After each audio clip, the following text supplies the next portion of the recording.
Hi, this is the Black Creative Handbook with your host, Cassandra Lauren Gordon, and I am here with...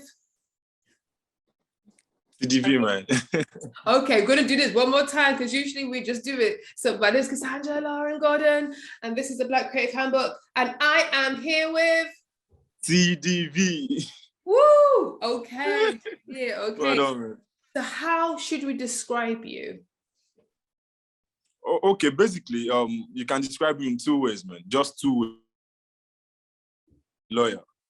So I have those two facets of my life, man, and being a musician and also being a lawyer. So Teedeevee is just a boy from Africa, from the greatest part of Africa, which is Nigeria. And I'm going to say Teedeevee is just a random person, a never give up person that has been on the music grind for years, and he's been on the law grind for as long as he has been on the music grind, man.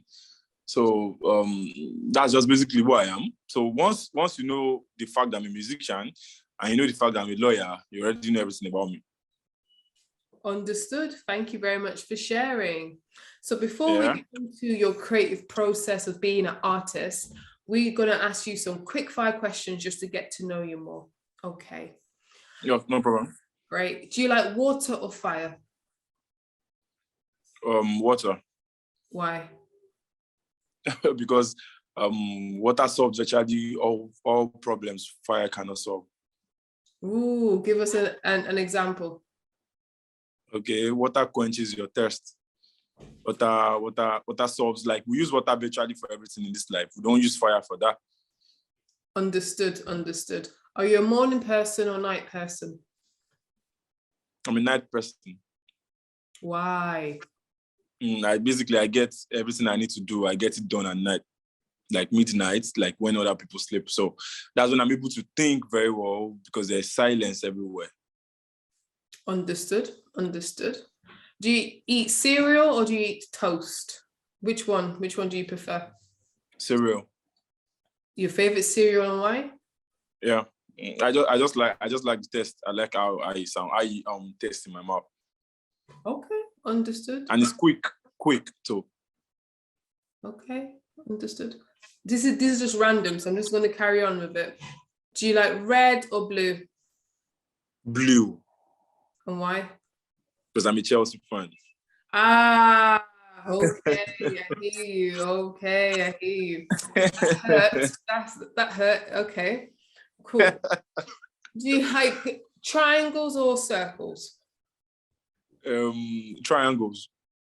Okay, why triangle?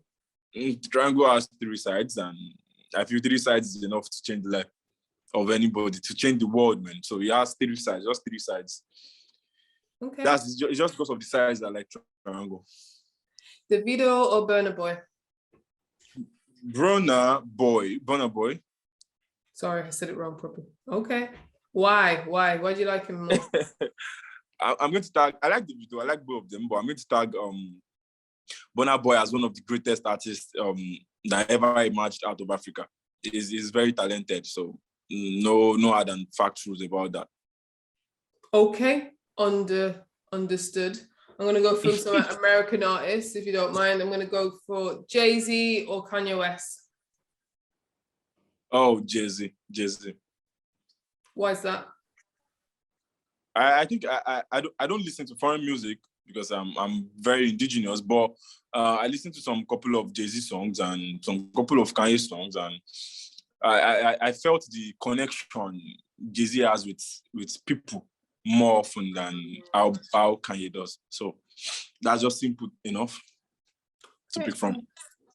Okay, cool. So we've passed through the quick fire questions. So now I want to know more about the genre of music, because I don't want to say the wrong thing, because in my head, I think it's Afrobeat, but there's so much different subsections of Afrobeat. It's just a generic one. So how would you describe your music to the audience? As I've said, you are not wrong. Virtually all music that comes from Africa emerges from Afrobeat, virtually all of them. So we just have subsections, subgenres, and all like that. Basically, I'm going to call my own kind of music Afropop. Is a mixture of the American hip hop songs and the Afrobeat. Now you get Afrobeat and hip hop. So I'm just removing the beat from the Afro and the hip from the hip hop and bringing the pop from America and joining with the Afro. Yeah, so make it Afropop. You get what I'm saying? So basically, because of the fact that in most of my songs, you hear the heavy bars that sounds more hip-hop kind of song, and you always hear the indigenous sound in my music. You always hear my indigenous sound in my music, so it makes everything really comes out well. And I just put it as Afropop. And Afropop is not something that is new. It's not just coming out new. And I'm not the only artist that does Afropop. We have lots of African artists that does Afropop, but basically my own is a very different kind of Afropop. Probably when I get to the limelight, which I hope to get to soon, I'm going to define my Afropop in a very unique way, different from all others. How? Because basically, if you have listened to my songs, you hear the unique sounds in the song. I diversify a lot, and aside from the fact that I diversify a lot, I have this sound that myself I've never heard from anywhere. I have a sound that illuminates round different culture. I have songs with different artists from all over the world. I have songs with the French. I have songs with the Sudanese. I have songs with the Lebanese. I have song with an English. I have song with an American. You get what I'm saying? So my kind of music cuts across different genres of different areas of life and different countries, different continents. So I'm very sure when it gets to a time, I'll carve out a niche from the Afropop itself and be a progenitor of my own sound myself. Yeah, I can see it has a very international appeal and it can cross over. Yeah, I see what you're saying. So you can be more relatable, people can relate, especially your message, which is in your music, has a lot of universal. You're very correct. You're very right. Yeah, that makes sense. Okay, cool. So let's start with the songwriting. How did you start with that? Songwriting is a very will I say as it is easy, it is hard sometimes because okay, let me run you down one of my songs I wrote. I wrote the song Kore. That's the way we pronounce it here in Nigeria. Kore. So Kore is like a mantra of hope, a song for hope. I wrote the song during COVID. Yeah, I was sitting down and I was writing. The songs were coming. As I was writing, I was crying because of the message I was trying to pass across to the audience myself. And while I was writing the song, it was getting hard. As I was crying, it was getting hard for me to come up with lyrics, for me to come up with melodies, because when I write my songs, I form a melody first before writing. Once I have producers, I have in-house producers. One of them is Leke on the beat, and once he sends me the beat to write the song on, I get the beat, I listen to it, I listen to every melody that the beat brings, and I form my melody from the beat. Once I start forming my melody, I'll make sure that I form my melody. And how do I form my melody? Through humming. I can just be like that kind of thing. So once I form the melody, once I'm done forming the melody, I now pick my pen or my notepad. I write. So I write into those melodies. I put lyrics into those melodies, and that's basically how I've been writing my songs all over the years. I could be inside the toilet and write. I could be on the road and write. I could be inside the shower and write. I could be in my class while I was in school and start writing. I could be chatting with you and still writing music. So music is just something I can do anywhere so far I get my melody right. Okay, understood. So okay, because thank you for explaining that, because I was thinking, okay, so you get the beats first, so the music first, and then you get it. Oh, because interesting, like do you have any time when you're creating your music where you just write first and then you try to fit into a melody, or you try to fit into a beat, or it's always beats first? No, there has been times where I wrote first, but those times I wrote first, they will just come from something. Probably I just see a fine girl, for instance, and some lines can just come into my head. I can just have some lines come into my head, like this girl is so fine and bougie. Can I have some sushi? That kind of thing. So when it comes to my head like that, I know I don't have any beats, I don't have any melody yet. So I write it down so I don't forget sometimes. And sometimes I leave it like that. It will just come as inspiration some other times. So there has been times, but there are very rare periods like that. Maybe out of if I've written 100 songs, which I know I've written more, if I've written, let's say on average 100 songs, the ones I write before the beat comes or the melody comes, I'm very sure they are not up to 10. Okay. So how do you pick your beats? Like, do you make friends with producers? How do you know that beat is for you and you can do magic with it? Yeah.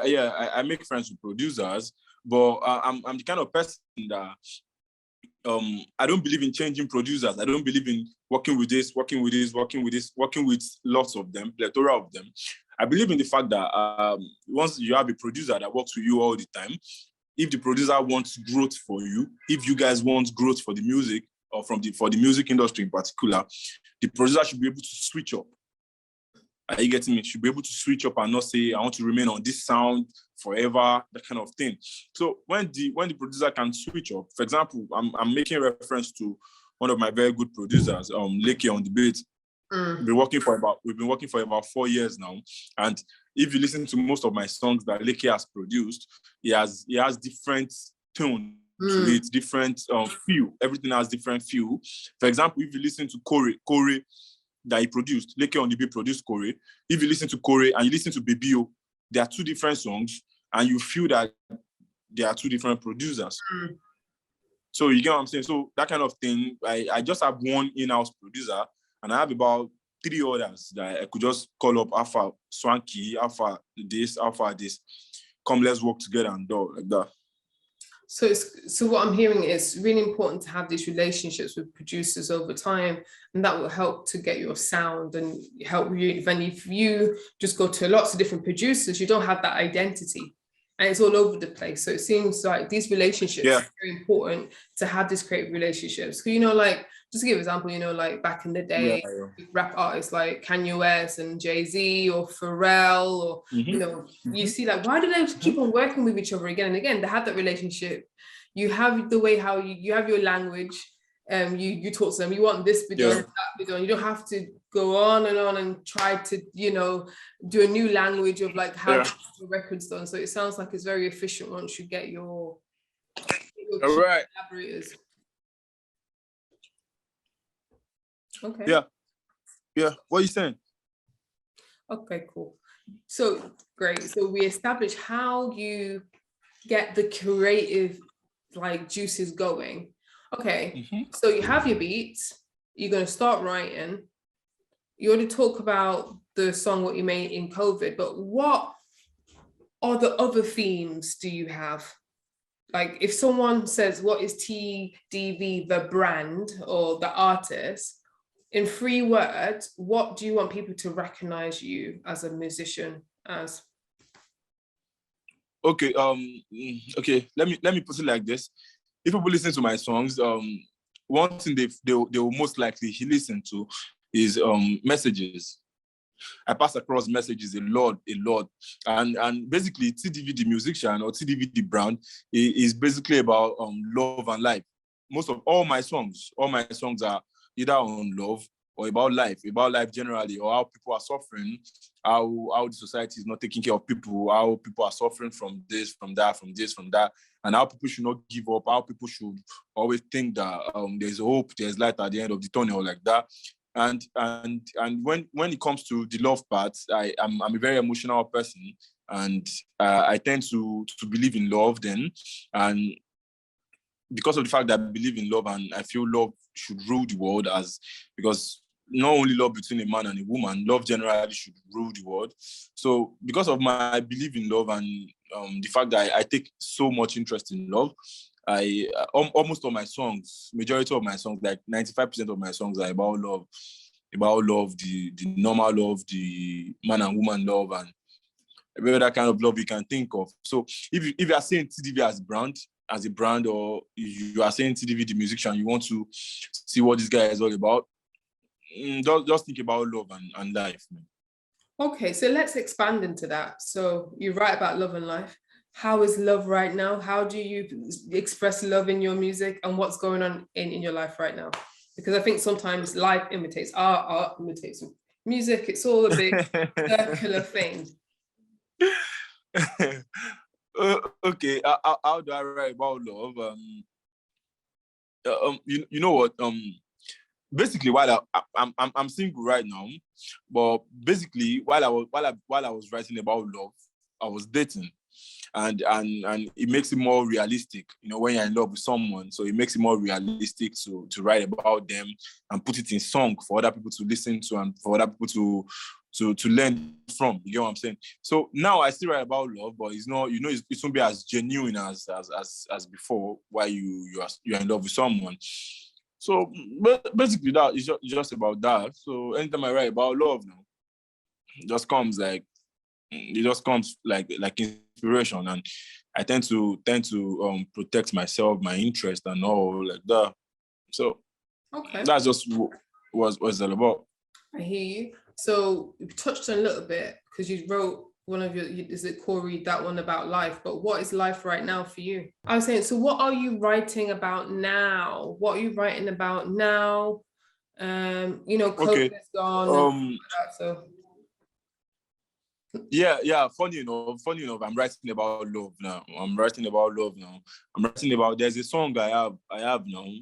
I'm done writing, I'm done recording, I'm done doing everything. It's just left to the mixing and mastering and releasing. It's just like when that, so like searching is just for everyone out there to listen, and that's what this song is all about. okay, understood. All right. So the question I'm asking you is, what place in Nigeria you love to perform and why? Okay, Lagos. I love to perform in Lagos because the atmosphere in Lagos is wild, man. The atmosphere in Lagos is energetic. It's just a place for, because it's just a place for how will I put it now? It's a place where you get your energy. Naturally, performing in Lagos gives you energy on its own. Seeing the people dance to your music, vibe to your music, singing your music word for word in Lagos is huge in the whole of Nigeria, man. But basically, Lagos, man. Okay, good. So you're an independent artist, I guess. Yeah. Yeah. How do you survive? How do you strategize your plan of being in the music industry? Because a lot of people want to know step by step, how do they do what you do? So you make the music, you create it. How do you roll it out to make sure that you get some coins and you can sustain your music career? I'm not going to lie to you. If I'm going to come here and tell you, it's very easy. Or if I'm going to come here and tell you that I've blown, or I've been successful in doing what you lies, man. I get what I'm saying. So the little things I've been doing in my own little way, but I'm going to tell you, being independent is as challenging as this life itself. Okay. What is challenging? So being independent is as challenging as that. So things are not going to come as easy as it comes for those that are not independent. There's no person backing you up. There's no person endorsing you, saying that, okay, this guy is good, this guy is my artist, this guy is my money is on him and all. So being independent is just like being on your own. Like, it's like you are in this world alone. So that's how being independent is like. Just like you're in this world alone, nobody's there for you. But that's where the strength comes in. That's where it's just like a test of time.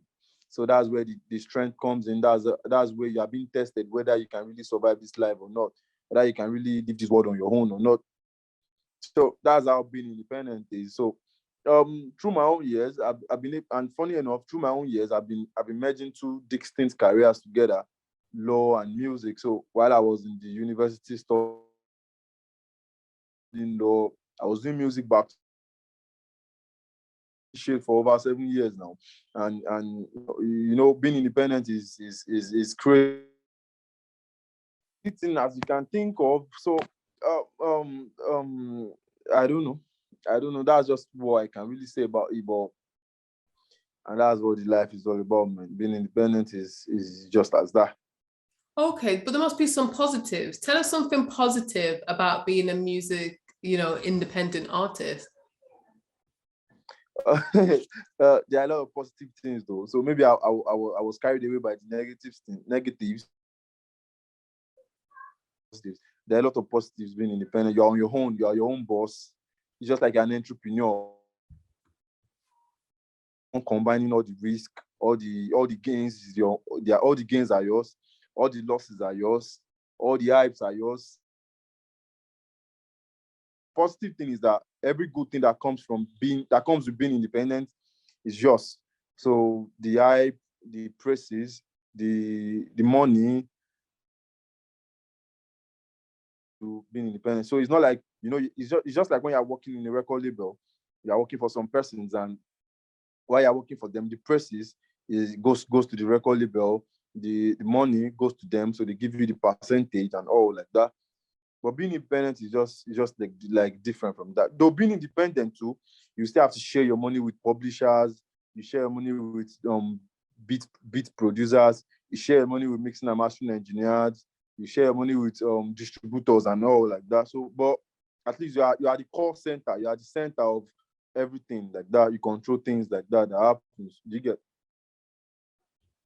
Okay. So you make your song, right? Or your album or EP. How do you, as an independent artist, market it? What are tips which are helpful to help promote your music? Yeah, promoting my music as hard as being independent too. So when you promote your music, you spend a lot of money compared to when you are not in a label. You spend a lot of money to get blogs on you know what I'm saying now, on different things on the blog. You spend a lot of money to grant interviews. You spend to push your song out there to people that will listen to it, that will download, that will stream. Oh, you spend a lot of money to get to those stages. So that's just what promotion is like. Money. Okay. So what I'm hearing is just a lot of money, a lot of just hustling, just like an entrepreneur, just like you are the author of your own destiny. If you don't put the work in, people are not going to hear it. You can only get out of what you put in. Understood. It must be a lot. It must be a lot for you to do everything. So I was just thinking as well, because or do you want to join my team? Why not? You're here, let's just support, because it's very important.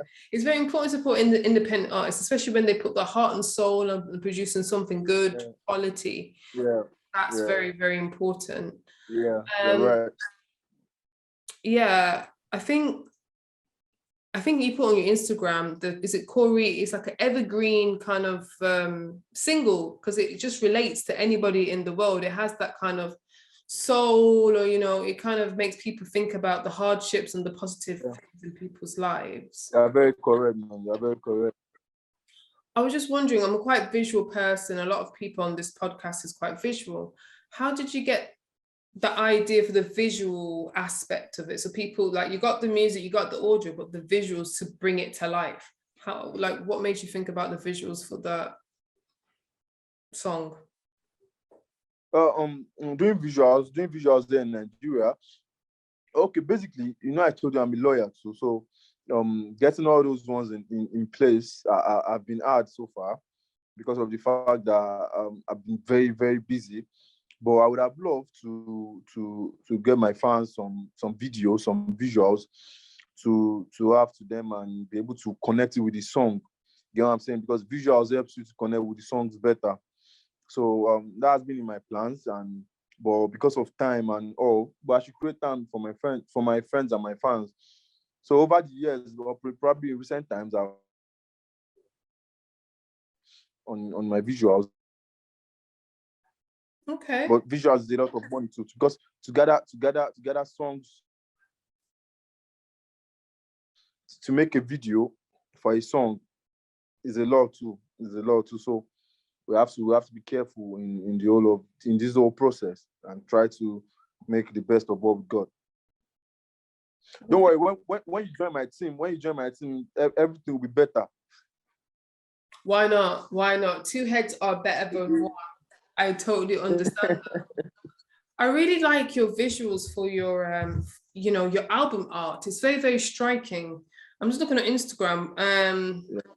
There's something what really strike my eye. Sorry, I just want to double check which one I thought it was. 1 second. It's coming, it's coming, it's coming. So there's something. Sorry, I saw it and I can't see it. It was rare. So I like the blue, the big love, big fight. And there was something else. There's something red and I can't see it on my Instagram. Let's see. Did I imagine it? I saw something red. There was a red type of thing. But who knows? I might have imagined it in my head. I might have imagined it. But yeah, it's gone now. But I feel I do really look at people's album art and the EP art and the rollout, because it just says, your song says something. But when you're on like Spotify or when you're looking and you're scrolling, you need something which stops. And I think that you have something on the visuals what makes you really unique as a Afrobeat or Afropop singer or artist. But yeah, I think you really think about it a lot, about your image. And I feel like in this world, you have to look about your image. People just make so much. Yeah, you're very right. You're very right. Very right. Okay. So for our audio listeners, how would you describe your visuals or your image for your upcoming like kind of big love, big fight kind of work? Yeah, okay, let me start by telling you something about that EP, that Big Love, Big Fight EP. If you listen to the EP, you know it's just a 2-track EP, just a 2-track. And the 2-track EP, I made it in a very unique way. That one is talking about when love is all good and rosy, when love is very sweet, when love is as big as ever, when love feels like that's the best thing in the world, man. And that same love that feels like it's the best thing in the world can turn to having sour taste in your mouth within some split seconds. So that's where the big fight comes in. So it's just like you guys start being cool.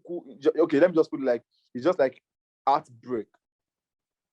Every love that ends up into heartbreak was a very sweet love at a particular point in time. You get what I'm saying? Was a very sweet love. Those people, those guys and girls that have now broken up were once best friends. They were once good lovers. So that's where the whole thing comes from. The big love part now turns to the big fight. So the bigger the love is how exactly the fight will be big too. So the bigger the love, the bigger the fight. So that's just what the whole stuff is about. And basically over the years, through my EPs, through my songs, I'm always very, very strategic and sensitive about my titles, about the titles I give my songs. You listen to Baby O, listen to Kore, you listen to Big Love, you listen to Big Fight, you listen to Anywhere, you listen to Girls, you listen to Come to My Room. Lots of those titles come from, they don't just come. I don't just say, okay, what title should we give this? They come from days of sleepless nights. They come from sleeping over something and waking up in the middle of the night and just saying, I'm going to name this song this, I'm going to name this song this. Do you get what I'm saying? So now coming to my image, coming to my brand, I always like to look like a gangster. I always like to look like, okay, this is me.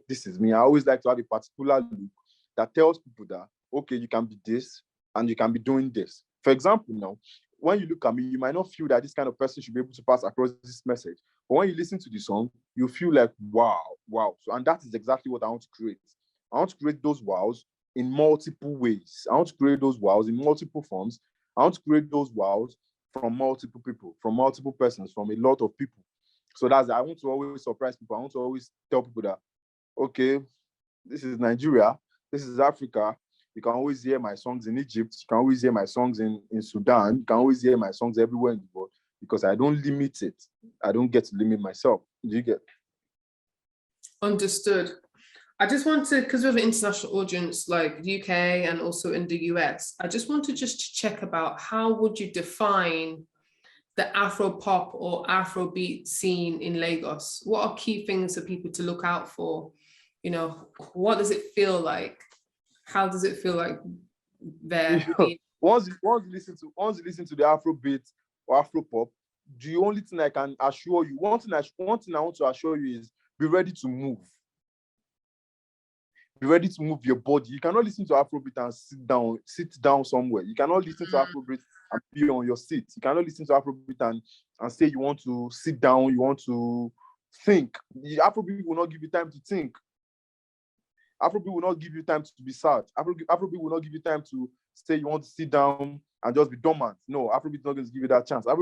Once you listen to Afrobeat, you are standing up and moving your legs. You are standing up and moving shaking your bum, moving your waist, twisting everything, shaking, like making sure the whole part of your body shakes. You get what I'm saying? So that's what Afrobeat is all about. The beat in particular. You listen to Afrobeat, you must move. There's one dance they call Bese. They call the dance Bese. You get what I'm saying? So it's just like what kind of, I've forgotten this type of dance, but we have lots of dance in Africa that Afrobeat has given birth to. You get what I'm saying? Understood. Yeah. Talking about, you said Afrobeat have to move. Do you have a TikTok strategy? Because a lot of these artists use TikTok. No, I'm not so active on TikTok. I'm not even active on TikTok. I won't lie. I'm not active on TikTok. I'm not really active on most of my social media, and that's been one of the challenges I've been having because of the fact that I'm practicing law in Nigeria here, and I'm at the same time I'm doing music, so it's not been easy. So keeping tabs on all these social media platforms, I know something that are just easy for me to do. Just say I want to stop this, I want to do this.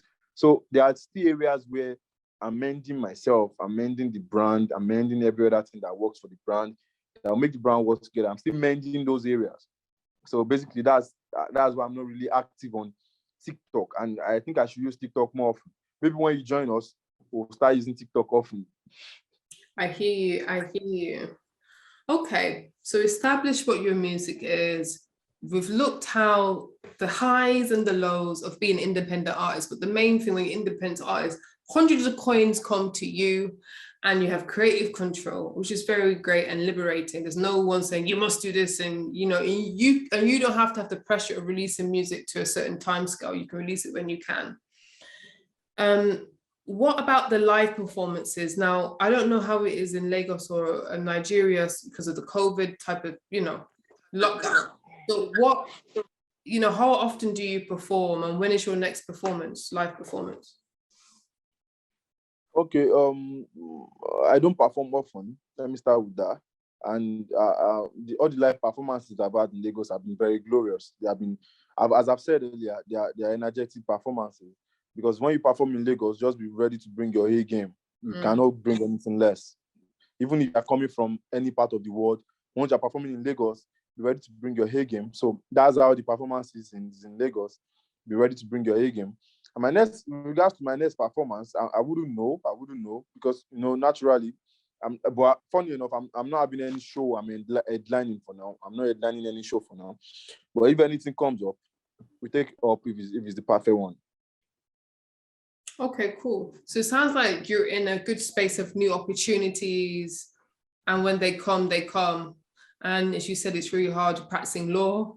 I think on your Instagram it says the wig and the mic. Do you want to explore that and tell us more about that?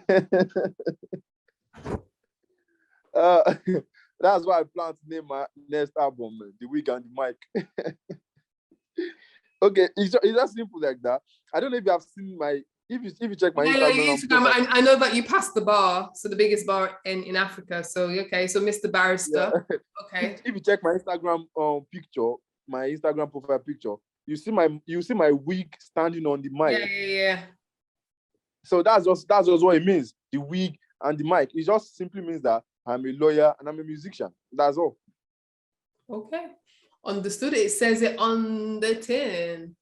I'm just thinking about, you work so hard to be a lawyer and make all those sacrifices, but you're very creative and this is your creative outlet. Not saying you can't be creative as a lawyer, but how do you see, there's a lot of people who listen to this podcast who have a 9 to 5 or like one of these type of, very prestigious jobs, but want to make a transition. So do you see yourself making a transition into full-time creative or full-time, musician? Okay, I'm going to answer this question with a full conviction. And the conviction is just that I see myself as a full-time musician. I only see myself as a lawyer being my side also. People will tell you that okay, I have this job, I'm a lawyer, and my side also is music. But myself, I'm a musician, and my side also is being a lawyer. But but the only thing that is just stopping me for now is that I'm trying to practice law for now to make sure that I don't just say, okay, I'm done with the bar, I passed the bar, and I just drop my certificate. I just drop everything in one side without exploring how the law feels like, how the law looks like. You get what I'm saying now? So that's just what I'm doing. Practice the law for now, and eventually I'm going to become a full-time musician, and I'm hoping to relocate to the US or the UK anytime soon. So we're going to take it off from that. You know what I'm saying?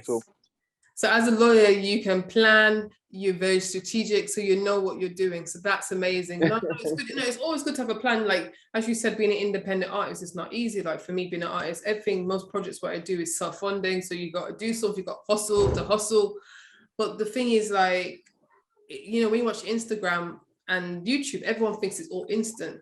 But at least that is going to be a slow burn, kind of. Like, you're going to be proud, like, this is what I achieved by myself, out of your own money. You can have your 100% publishing, your 100%, creative control. So you're right. You're right. Definitely. You're right. As we're coming to the end of the podcast, I always ask, what is like one of the best things your fan or someone has said about your work? How has it impacted them? Well, funny enough, I think this podcast, everything you have been saying since morning, everything you have been saying since we started the podcast is what everybody keeps saying.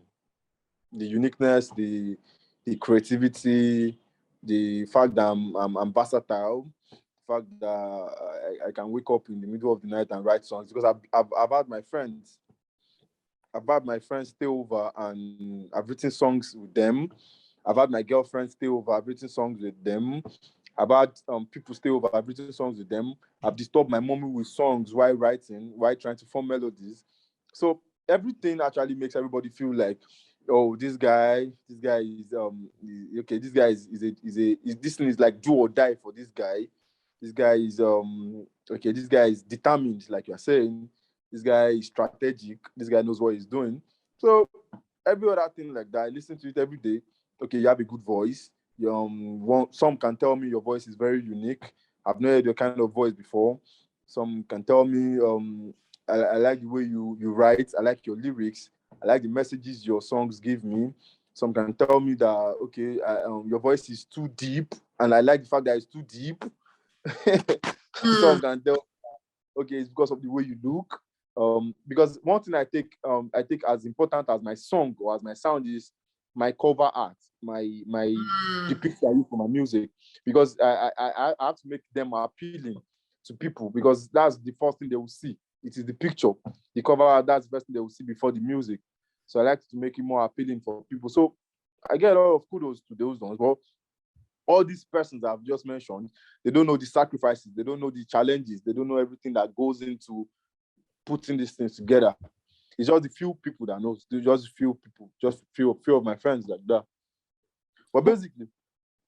Okay, cool. So you sound like you're really working, you're working it.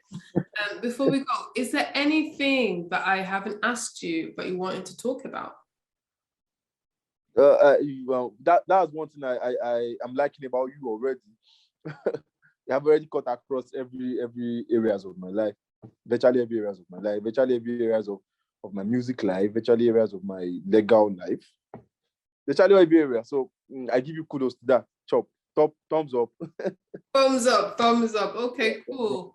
So I know we're going to put everything in the show notes, but just for our ears and for our visuals, tell us, how can we find you? Oh, okay. Simply, I'm everywhere. I'm everywhere. I'm on Facebook. I'm on Facebook as I'm on Instagram as Teedeevee_. Everywhere you see my Teedeevee with the EEs, they are very significant to the name.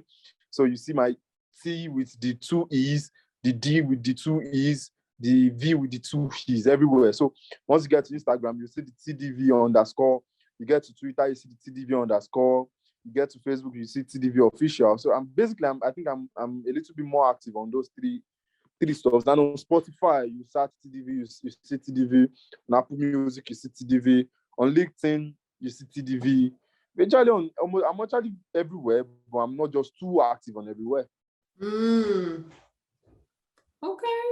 Well, you're worldwide. But one thing for sure is that even though I'm not active on all these places, I've never missed a message from anybody. I've never missed a chat from anybody. I don't miss notifications from anybody. So it's just like I'm everywhere, but I'm not just active. I hear you. You're everywhere and everywhere. Okay, I get you. No, I just want people to especially listen to the Corey song, which I think people would really like, you know, when they have a bad day or even a good day, to be grateful, in a way.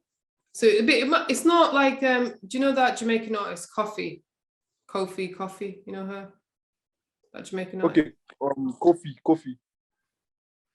You remind me, it's not the same, but remind me of the, you know, those type of like messages, telling a story and those type of, so yeah. I think I'll do much more of those songs in recent times. I think I'll do much more of those songs. Because I won't lie to you, Cassandra. Lots of people are going through a lot of things. Even we that will feel we are strong, we that will feel that the world looks at us and feel like, okay, this guy, all is rosy for him, everything is going well for him. I can just finish this video now and stay at one corner and start crying. You get what I'm saying? So everybody will just show the strength to people outside. We just show that we are strong outside. But in the real sense, it's not everybody that's as strong as that.